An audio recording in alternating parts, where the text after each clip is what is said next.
너희 하나님 여호와가 너희 가운데 계시니 그는 구원을 베푸실 전능자이시라.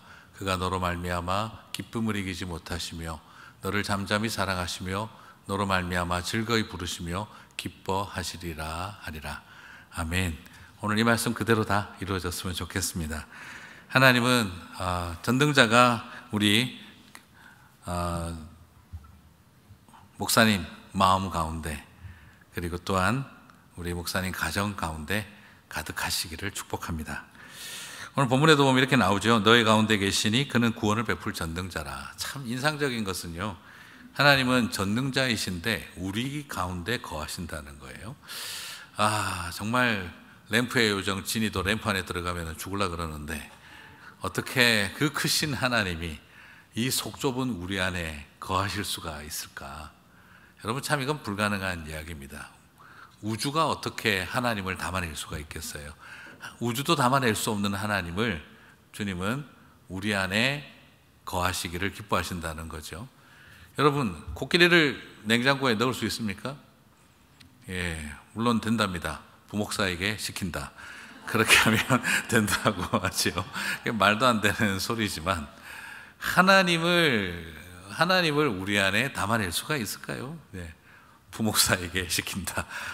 우리 아이들의 마음속에 예수님을 집어넣어 보세요. 물론 그럴 수도 있고, 우리 남편 마음속에 예수님 좀 집어넣어 보세요. 부목사에게 시킨다 할 수도 있겠습니다만, 자, 그것은 사실 말이 안 되는 소리죠. 그런데도 불구하고 주님이 우리의 마음속에 들어오십니다. 어떻게 들어오시겠습니까? 이것은 참으로 불가능한 이야기인데 주님이 그리 하신다는 거죠. 이 놀라운 은혜가 우리 목사님, 정우성 목사님 또 그 가정 안에 그렇게 함께 하실 줄 믿습니다. 주님이 우리의 마음속에 들어와 계시면 어떤 일이 일어나느냐? 어디를 가든지 천국을 거닐게 될 줄 믿습니다. Wherever I go, 그죠? 그리고 whatever happened to me, 무슨 일이 일어나든지 그곳은 천국인 것이죠. 우리 목사님 어디를 가든지 하늘을, 천국을 걷게 되시고 그렇게 누리게 되시기를 축복합니다. 그리고 무슨 일이 있든지 우리 사모님과 연우의 마음에 우리 하나님 허락하신 천국을 절대 잃어버리지 않게 될 줄 믿습니다. 가슴에 하늘을 품고 그리고 천국을 거닐며 살아가는 목사님 가정 되시기를 축복합니다. 그리고 또한 우리 온 성도님들도 이 속 좁은 우리 안에 주님이 거하신다는 이 엄청난 기적을 날마다 어디를 가든지 무슨 일이 일어나든지 천국을 누리며 살게 되시기를 바랍니다. 그것이 은혜인 줄 믿습니다. 그리고 두 번째로, 오늘 하나님은 우리를 잠잠히 사랑하시고 고요하게 하시고 하나님은 기쁨을 이기지 못하고 즐거워하시는 분이신데 오늘 이 말씀이 그대로 다 이루어지게 되기를 소망합니다. 여기서 참 독특한 것은요, 여기서 잠잠히 사랑하시고 라고 되어 있는데 이게 원어적으로는 조금 번역이 아쉽습니다. 왜냐하면 사랑한다가 동사가 아니고 그건 그냥 명사형으로 되어 있고, 잠잠히 이것은 부사가 아니라 이것은 동사로 되어져 있습니다. 그래서 좀 더 정확하게 원어적으로 번역한다면 사랑으로 잠잠하게 하시고 고요하게 하시고 라고 번역하는 것이 더 원어적으로 의미가 맞습니다. 그런데 이 잠잠하게 하다, 고요하게 하다는 이 단어는 두 가지 뜻이 더 있습니다. 그래서 우리 표준 세번역은 새롭게 하신다라고도 번역을 해놨는데, 이것은 어떻게 뜻이냐 그러면 쉬게 한다 라고도 되고, 두 번째는 새롭게 한다도 돼요. 그런데 참 이게 저는 신기한 것 같아요. 우리를 고요하게 만들어 주시면 그것이 바로 쉬게 하는 것이고, 쉼이 있으면 새롭게 되는 것이죠. 그래서 똑같은 동사 하나가 세 가지를 이루어내는 것입니다. 우리를 잠잠하게 고요하게 만들어 주시면 그것은 우리에게 쉬게 하시는 것이고, 우리에게 그 쉼이 있으면 새롭게 되는 것입니다. 우리 하나님이 사랑으로 우리 목사님을 고요하게 하시고 쉬게 하시고 새롭게 하실 줄 믿습니다. 원래 워낙 목사님은 잠잠하신 분이시라 크게 걱정은 없습니다만, 고요하고 잠잠하게 하심으로 그것이 쉼이 되고 새로워지심이 되어질 때 그 모든 것을 가능하게 하는 것은 주님의 사랑인 줄 믿습니다. 그런데 참 신기한 것은요, 보통 일반적으로 우리는 거꾸로 살아요. 우리는 방방거리고 하나님은 가만히 계세요. 그런데 오늘 이스바냐 말씀은 거꾸로 이야기를 하고 있습니다.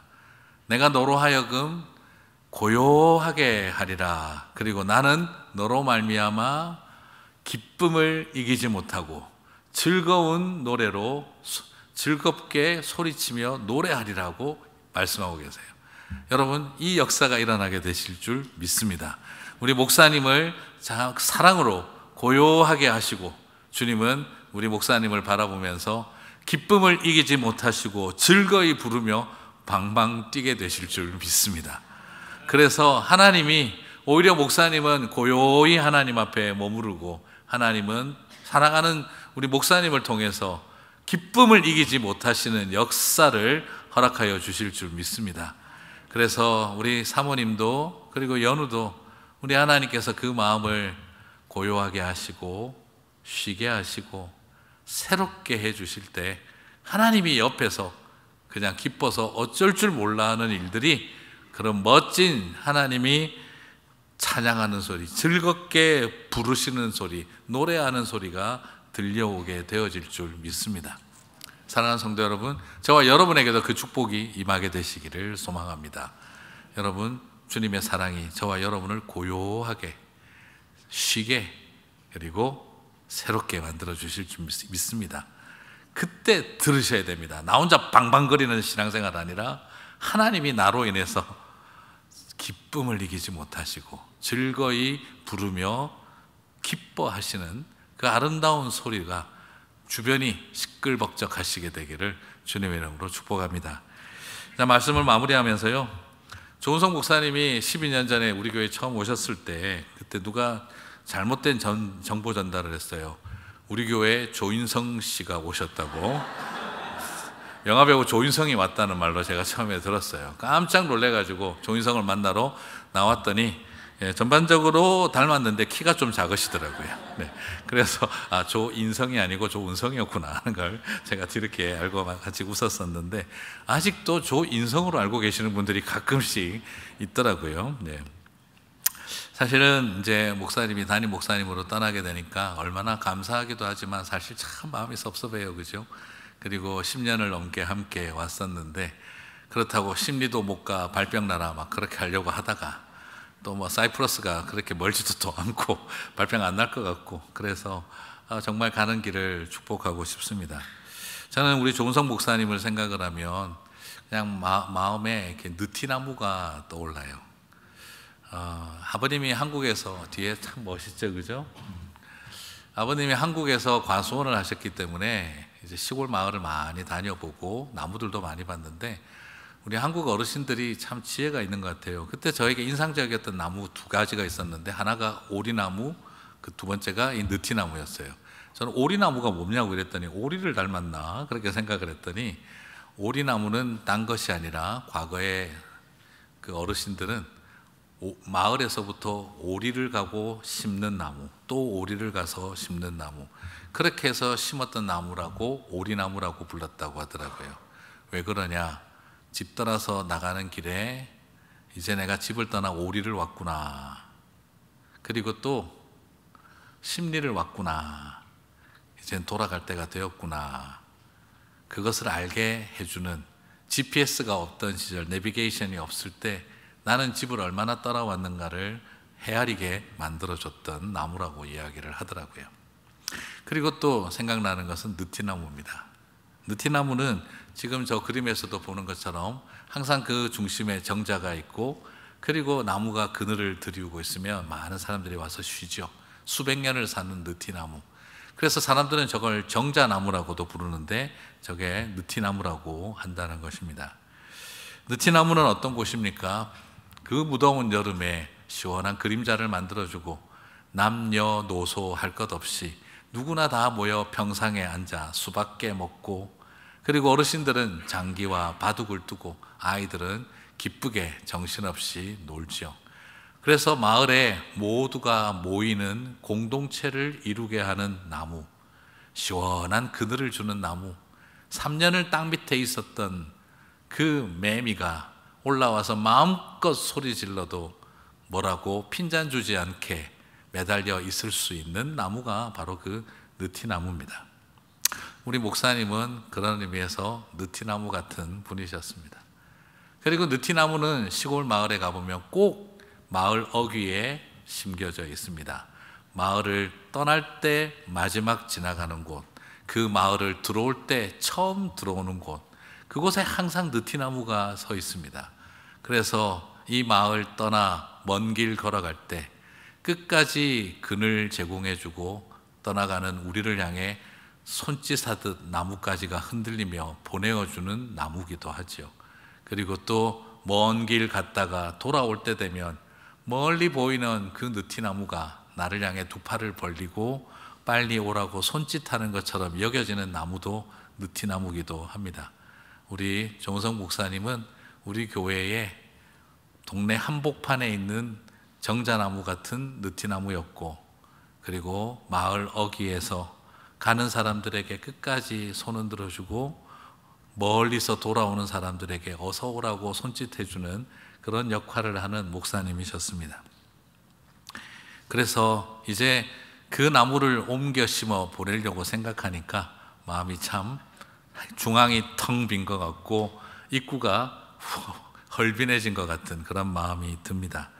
그래서 시인들은 느티나무를 바라볼 때마다 고향을 떠올렸고, 시인들은 그 느티나무를 바라볼 때마다 공동체를 기억했고, 그래서 많은 시인들은 느티나무를 바라보면 기다림을 의미하면서 어머니를 떠올렸다고 합니다. 전북 임실에서 시골 마을을 살아왔던 시인 김용택은 늘 그의 시에 느티나무를 말합니다. 그는 이렇게 말합니다.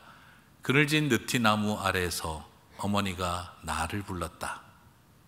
나를 기다리는 그늘은 늘 거기 있었다. 참 많은 생각을 하게 하죠. 예인 수녀님은 고향 마당 가운데 있던 느티나무를 늘 회상했고, 그리고 그녀는 그렇게 늘 말했습니다. 나에게 가장 따뜻했던 엄마의 품과 같은 곳이었다. 그래서 이혜인 수녀님은 이렇게 말합니다. 느티나무 그늘에 앉으면 세상의 소음도 잠잠해지고 마치 어머니가 등을 쓰다듬는 듯 했다.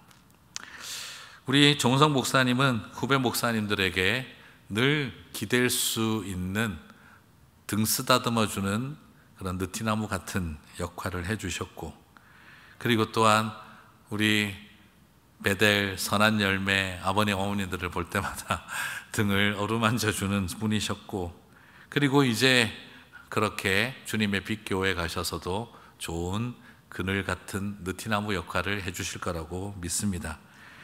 마을 어귀에 있어도 어울리고 마을 중심에 있어도 어울리던 나무처럼 우리 목사님은 어디에서든 그 사명 잘 감당하시며 애틋하고 시원하고 그리고 따사로운 역할들을 감당해 주시리라고 믿습니다. 그래서 어떻게 생각해 보면 느티나무를 떠올려 보면 하나님 아버지의 마음을 떠올리게 됩니다. 하나님이 전능자의 그늘 아래 우리를 거하게 하셨던 것처럼, 그리고 마을 어귀에 서서 집 떠난 아들 탕자가 돌아오기를 기다리셨던 아버지처럼, 그리고 예수님이 내가 너희를 쉬게 하리라 하셨던 그 마음처럼, 그래서 저와 여러분을 위해 나무에 달려 죽으셨던 주님의 마음을 생각하게 되어집니다. 오늘 우리 목사님 엄마의 품처럼 등 쓰다듬어주는 어머니의 손길 같은 느티나무가 되셔서 마을 어귀, 마을 중앙에서 한결같이 그 자리 지키며 섬기며 그늘도 주고 애들도 뛰어놀고 어른들도 찾을 수 있는 그런 목사님 되시기를 주님의 이름으로 축복합니다. 제가 이제 참 마음이 섭섭하고 그렇습니다. 여러분, 목회자가 스트레스 어떻게 풀까요? 예, 제일 나쁜 사람들이 집에 가서 사모님하고 애들한테 푸는 분들이 제일 나쁜 분들이고요. 그다음 두 번째로 나쁜 사람들이 부목사들에게 스트레스를 풉니다. 예, 똑바로 안 해 이래가지고 맨날 갈구고 혼내는 거죠. 저도 첫 번째도 피하고 두 번째도 안 해야겠다 싶었는데, 그래서 할 수 없이 저는 부목사님들에게 스트레스를 풀기로 마음을 먹었습니다. 그래서 맨날 앉아서 욕 먹는 대신에 고기 먹고 혼나는 대신에 같이 밥해 먹고 같이 노는 쪽으로 같이 서로가 이야기했어요. 그렇지만 가장 이야기하기 좋았던 것은 우리 조은성 목사님, 김도영 목사님 둘 같이 앉아서 힘들고 어려울 때 제 속상하는 일 다 털어놓고 이야기 참 많이 했습니다. 근데 여러분 아시죠? 담임 목사들이 부목사들한테 속 이야기 안 합니다. 뒤통수 맞는 수가 많기 때문입니다. 알고 보니 이중첩자더라. 내 말을 그대로 가서 다 전해주고 있더라. 예, 그걸 다 알기 때문에 부목사들한테 절대 말 안 합니다. 그러니까 화만 내죠. 그런데 우리 참 김 목사님, 조 목사님 저한테는 동생 같은 친구, 그렇게 속 이야기 다 들어도 말날 염려 안 해도 되고 같이 서로 이야기하면서, 물론 뭐 소주나 맥주를 부어주는 건 아니지만 같이 사이다 부어가면서 속 풀고 그렇게 같이 이야기하고 고기 구우면서 마음도 태워버리고 하얗게 잿더미 만들면서 마음에 있었던 시커멓던 것들 그렇게 하얗게 만들어가고 그렇게 하면서 참 보냈던 세월들인데 이제 김 목사님 혼자서 다 뒤집어 써야 될 것 같습니다. 여러분, 좋은 목사님 우리와 함께 있다가 보낼 수 있어서 하나님 은혜입니다. 가셔서도 그 역할 잘 감당하실 줄 믿습니다. 그리고 우리 성도님들도 오늘 같이 나눈 말씀처럼 우리 사랑하면서 나아가십시다. 또 목사님들이 사랑받고 존중받고 위로받을 수 있도록 도와주십시오.